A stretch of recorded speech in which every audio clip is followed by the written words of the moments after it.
So Andrew, you modeled out this level? Yes, another level that you designed. What do you like about this world? Let's see. Or level, I should say. What do I like about it? I like, there's something great about the space. There,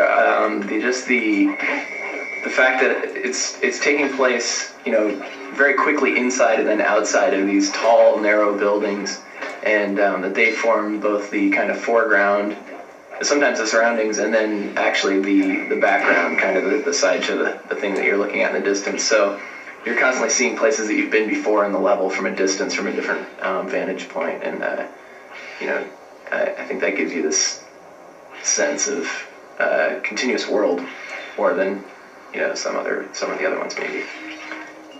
That was definitely a goal with a lot of these snow levels, was to give you that inside-outside feeling, right? And this level starts with something that we thought was going to be really difficult for players, which was you get up to this door and it's locked and there's no way to open it.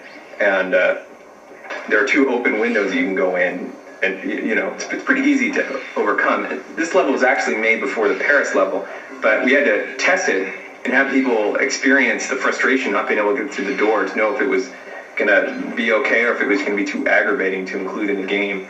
But that is a seriously simple mechanic that seems to reflect sort of breaking and entering.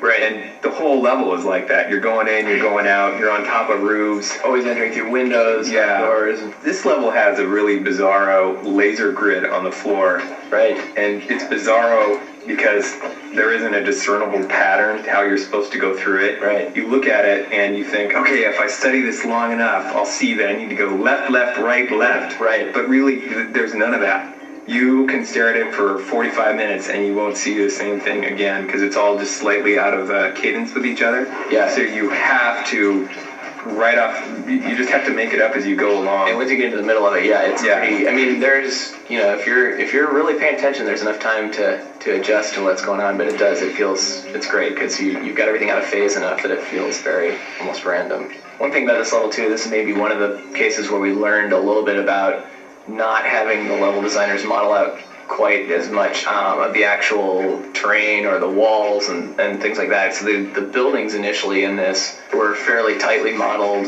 and the gameplay was fairly tightly constrained to the buildings, and they were initially fairly straight, like a lot of the stuff is that we get after after level design has been through it. And so making it kind of funky and unusual was a little bit of a challenge, and eventually required us to go back in and change a little bit of the way the spaces were laid out and everything. But I think it ultimately worked out really well. But it was a challenging level because you've got gameplay both on the inside and the outside of these buildings.